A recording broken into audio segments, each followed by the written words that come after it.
Hello, everyone. This is Al Fadi. Welcome back to a continuation of our discussions concerning Mecca. Last time we talked about whether or not Mecca was a prominent city or commerce city in along the way of the trade routes, and I think we debunked that easily by showing just other alternatives that were raised by certain scholars. One of those was Patricia Crone. Today, Dr. J, who's with me here in studio, is going to show even that Patricia Crone made the case that Mecca could not have been along the trade route on land, that there is a possibility that the Red Sea was used as an alternative to basically distribute loads and merchandise. Today, Dr. J is going to even challenge that narrative as well. And for that, let's turn our attention to him and see what kind of new information he has for us today. Hey, brother, how are you? Well, listen, this is not going to be an easy episode for you to listen to. I can handle a lot of stuff. I hope you can, because we're going to actually confront your town. You're going to confront Jeddah, where you love and grow up, and Amen. where you have always, all your childhood memories are going to come crashing down, unfortunately. But we've got to do that. We have the best counselors ever. Well, this is the difficulty with history. History will sometimes smash all your preconceived ideas of things that you love. And Jeddah you love. And what do you know? And let me just ask you, what have you been told growing up in Jeddah? When was Jeddah created, from everything you have been told? Well, I mean, as far as I'm concerned, we never really studied exactly the history of Jeddah, but the idea it's existed for as long as Mecca existed, basically. Okay, and so if Mecca existed from the time of Adam and Eve, Jeddah would have existed from the time of Adam and Eve? Long time. I mean, that's at least in pretty the much early, 3-4 centuries, we would say like 4th century, 5th century, 6th century. Never doubted that it did exist around that time. Okay, and would have it existed at the time Abraham was living? Possibly. 19th century Possibly. BC? Possibly. And of course you have to. The assumption is yes, that is so. Yeah. So if that is the case, because what is Jeddah for? What is its purpose? Well, it's a port city. I mean, that's the most important thing about For Jeddah. what? To bring stuff inland, and obviously the To closest major city to Jeddah would be Mecca. Okay, That's the it closest really one. is only a port city for Mecca, right? Well, I mean, we have a door, or I should say a gate, that is known as the Gate of Mecca in Jeddah, meaning that when stuff comes into Jeddah, they will go through that gate all the way to Mecca, whether Okay, caravan, Let's put a map up pilgrims. here so people can see what we're talking about. And also, by the way, Jeddah is the place where the pilgrims would have came in to go to Mecca as well via sea. Yeah, and so let's go and let's look at what the standard Islamic narrative said. Those are 4 cities. Can you see them up there? Jeddah, Mecca, that's what we're talking about. Jeddah and Mecca up here. And then up above that, you see Yanbu and Yathrib. Yanbu would be the port city for Yathrib, which is also a very ancient town. There's lots of history for Yathrib. No one suggests that Yathrib did not exist in the 7th century. Yanbu also exists in the 7th century. There's lots of records about Yanbu. So Yanbu is a port city for Yathrib. Jeddah is a port city for Mecca. And what we're going to do is we're not going to confront those two up there because there's lots of documentation. What we're going to confront is Jeddah and Mecca, because even Patricia Crone, all of the Patricia Crone would say, well, even before Patricia Crone debunked the land route theory, remember we talked about the land route theory in the last episode, and that's the land route theory that Montgomery Watt said, that it went from Aden, came across the sea, went from Aden up to Mecca, then to Yathrib, and then on up to Gaza and the Mediterranean. That's the land route theory that Patricia Crone pretty much shut down in 1987 with her book, Meccan Trade and the Lies of Islam. Now, what her theory was if it's not going by land, it has to go by sea, which means it has to go this direction here. And so she always assumed it came this way, coming down across the Arabian Sea, down up through the eastern coast of the Red Sea, up through Jeddah, then to Yanbu, then on up to the Gulf of Aqaba, and then up to Petra. Nobody had any problem with that. I didn't have a problem with that. And when I read her book in 1987, I say, whew, finally, she's able to now redirect it. She shut down the land route theory, but she still had the sea route theory as a possibility. Right. Well, here's the problem. She didn't go far enough. In terms of her research, you mean? Her research, if you're going to do the research, and I remember doing the land route theory, and I've been talking about the land route theory and how that got debunked by Patricia Corona. You've heard me do it. We've done it. We've had episodes on it, and I remember putting that up there. And I remember even talking and asking people, who were on the show, what do you think about that theory? And they all agreed, yeah, it had to go by the sea, it had to go up by the Red Sea, and therefore it went to Mecca that way. Which still suggests that Mecca existed then in the 7th century, right? Right. I mean, I don't think she was denying, at least some significance to Mecca, but she's showing that it was a later development when it comes to Mecca, for instance. Okay, well, there are others that came through, and this is another thing that comes up, and I want you to look at this map here. Take a look at what these arrows that are going right now. This is Alexander the Great. So the theory is that even Alexander the Great went this way. Way back in the 4th century BC, 328, he also went to Mecca via Jeddah. That's what the standard Islamic narrative talks about. That's what all of my professors have assumed. Everybody assumes, even as far back as the 4th century BC, Alexander the Great went that way. And so Alexander the Great is known as Dhul Qarnayn. I can assure you of this. I never grew up in Jeddah knowing that Dhul Qarnayn was in my city. All right, well, he was in your city according to everything we knew from before this year, 2021. 2021, we're starting to look at this anew. We do know also that he had 3 different expeditions that left from, they always would leave from up here. Why? Because this is what is today Basra, but that is where all the expeditions went. Now, what he did, he had one expedition that went up to Bahrain, so it just went down, let's just get the arrows up, went just as far as that little island. That was the first expedition that's in his biography. That we have no problem with. We know there was a second expedition that went this way from down across the Persian Gulf over to Oman and went as far as Oman and then came back again. But he wanted to see whether or not he could go and attack Egypt. And he wanted to use the sea to attack Egypt. So he had another expedition follow this route here. Let's look at this route here. And this comes from Basra, down through the Gulf of Oman, around Arabia, down to the Arabian Sea, and then shoots up the Red Sea, supposedly stopping at Jeddah and supposedly stopping at Yanbu. But the reason why he won that expedition is he wanted to see if he could take a force all the way up to Egypt and attack it and conquer it, rather than having to go through the Mediterranean, which is all very well fortified. This area was not fortified. Well, that's pretty clever. The problem is, if you look at the rest of the account, his generals then turned around and came right back home. And the reason why is because there was no provisions. They couldn't find any provisions to accommodate huge armies on the eastern coast of the Red Sea. And you need that, of course, because you cannot just be in the sea for the long time, without having locations, places to have soldiers in there, rest areas, refuel if you wish. Absolutely. And this is the whole reason why he even sent that expedition, to see if that was a possibility. It was not a possibility. But wait a minute. No place for supplies on the Arabian coast? Why not? Well, I was asking this question. Earlier this year. And so I decided, I put this question out there in one of my videos.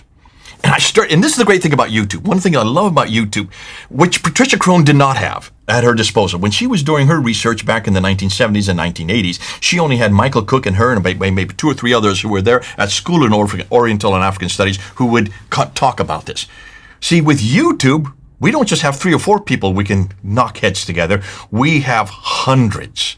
And that's what I love about the comments, because in the comments, people started saying, Jay, have you gone a historical study of the Red Sea? Have you looked back?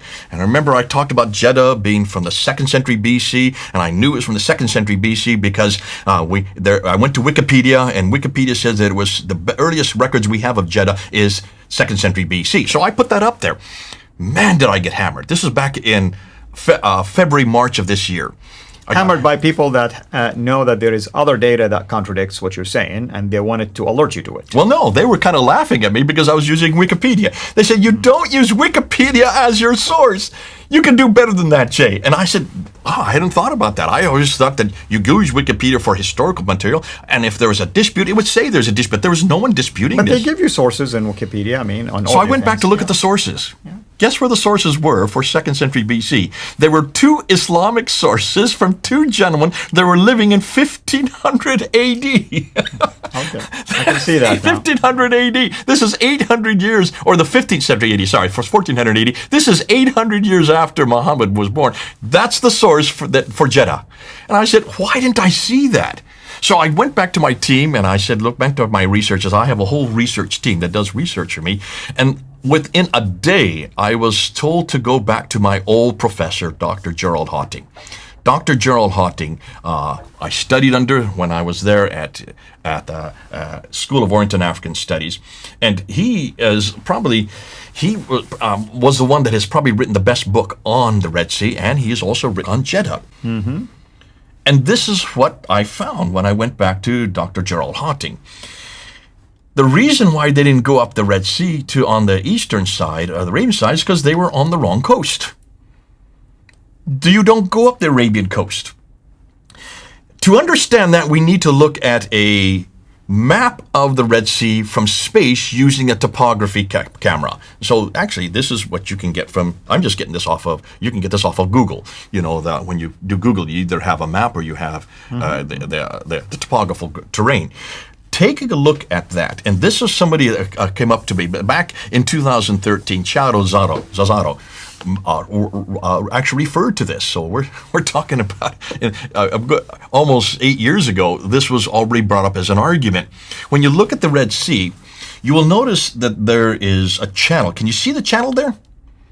Right in the middle. Here, let me show it to you. It's right there where the red arrow goes. But I mean, that's a deep sea channel. That's the deep. Yes. It's kind of like a valley, a rift, if you wish, in the middle. Yes. And that's where the big ships go today. Right. We need that channel for the large ships, these large container ships that got stuck there in the Suez Canal a few weeks ago. Mm-hmm. That's the channel they would use. But see, back in the 7th century AD, they didn't have large ships like that. Right. They had much smaller ships. So where are the channels for them? Well, these are the channels for them. Take a look where they are. Those are the golden arrows. See the golden arrows? Mm-hmm. There are two channels on the western side of the Red Sea where all the smaller ships went up. Now, why did they go on the western side and not on the eastern side? Yeah, we need to ask that question. Well, for the very good reason, unlike the eastern Arabian shore, which is the over on this side, which is very arid, there is no water there. There is no vegetation there. It is desert. You know, you've grown up there. You have to salinate your water there, and there's not large fields, rich fields. You import most of your vegetation because now today they are now creating fields because today in the 21st century they can do that, but not in the 7th century. None of that existed. They didn't have desalination plants in the 7th century. They did not. Couldn't find water. There was just no water along the eastern coast.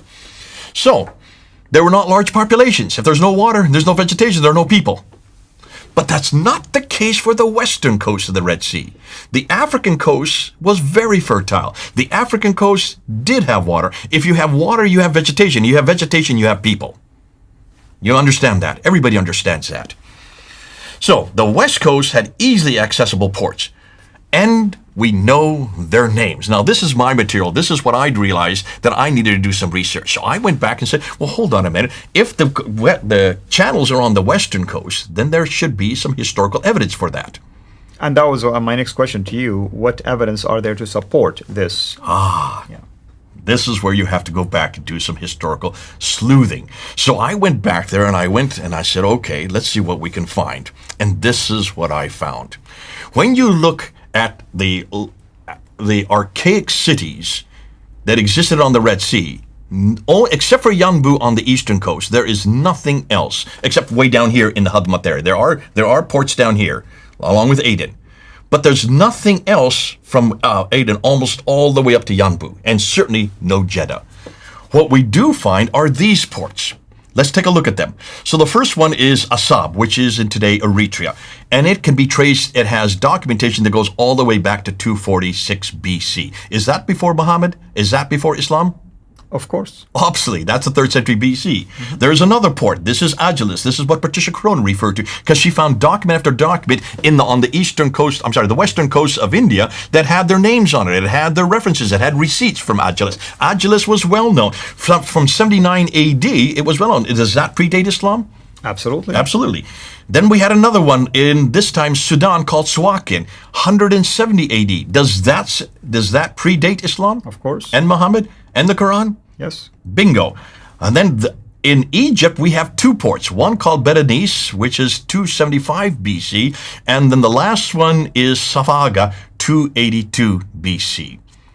Notice they all predate Islam. Notice they're all on the western coast. Exactly. None of them are on the eastern coast. All the trade was on the western coast. Now take a look at them real carefully, and what do you notice? First of all, that their dates all predate Islam, and all of them are almost equidistant. That is one boat's ride. If you look at them, that's one boat's ride to there. That's a day's boat ride. That's another day's boat ride to there. Another day's boat ride to there, and another day's boat. So that's how they would know that they are going to approach the end of their journey, for instance, by figuring out these how cities many were created for that very reason. These Right. cities were created for small boats to make it in one day's ride, and that's why the ports were then created. They could have had there are a lot of fishing villages along there, but they were not ports because the boats didn't need to go to the fishing village. They needed to go where the ports were because that's where they got their produces, that's where they got their water, and that's where remember, they don't have ice to preserve food and things like that, so they need that quick stop. They need the quick stops. And that's why nobody had bothered to look at the western coast. These have been there since the 3rd century BC. And I said, why hadn't we looked at that? Why didn't Patricia Crone look at that? Suggesting very clearly that on the Red Sea's eastern Arabian coast, only Yanbu can we find was a port city. And the reason why Yanbu was a port city was because of Yathrib. And Yathrib, even Patricia Crone found it on ancient maps. It was there. It's on Ptolemy's map from the 2nd It makes century. sense why you have a port. Ptolemy refers to Yathrib. Yeah. But Ptolemy in the 2nd century never referred to any place called Mecca, never referred to any place called Jeddah. I'm sorry, but it looks like your city did not exist at the time of I'm excited. Ptolemy. It's a even. young city. It's a very young city. Now, let's go on. So what about Jeddah?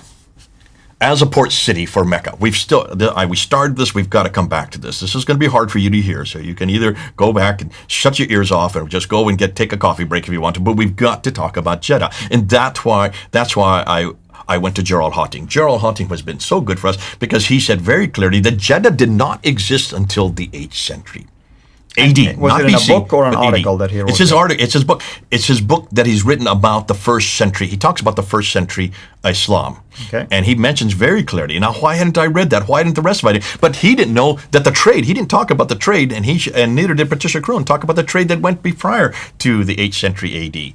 We have no history for either Jeddah or Mecca until the 8th century. Why? Because neither had water nor a population large enough to accommodate early trade. Therefore, let's just get rid of Jeddah, and let's just get rid of Mecca.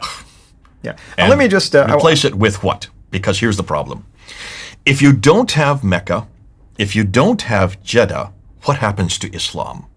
Well, Bam. I mean, at least the notion that there is a prominent city at the center of the universe, the center, a commerce city at the center of a trade route, all of that just goes out the window. Now, I want to just reiterate what Jay is saying here. The idea that there were caravans coming from Yemen all the way through Mecca is just unrealistic. I mean, you have to have been to that area. I've been there. I've been to Baha. I've been to the south. Mountainous areas. Why would you risk animals? There were no highways back then. Why would you risk animals and go through the risk of highway robbery and all that kind of stuff and trade, basically raiders and other,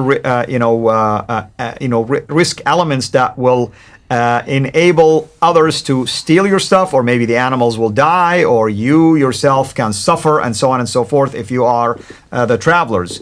So Patricia Crone suggested that the sea route would be the alternative. But now we're even debunking that, saying that even if you have a sea route, you still need to have some strategic locations for rest, strategic locations maybe to resupply or to import and export things and so on and so forth. There were traders here that they want to send stuff, and there were traders who wanted to sell stuff. So we're finding now that all of the strategic port locations, what Jay is showing you here, are on the west coast, not on the east coast. That's one. Number two, you needed a port city that is the gateway towards a major city. Mecca is a major city, then the port city that associated with it would have been Jeddah. Yambo is a port city associated with a major city called Yathrib. But we're not finding that this information actually jives with Mecca and Jeddah, at least.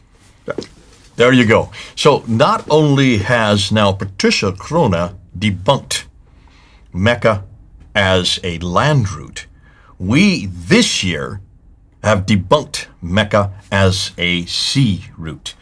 So I want to show you what happened on March 13th. On March 13th, I went up and here this guy, Peter Haramos, who is one of the editors for Wikipedia, went up to Wikipedia and he changed it for that whole reference on Jeddah.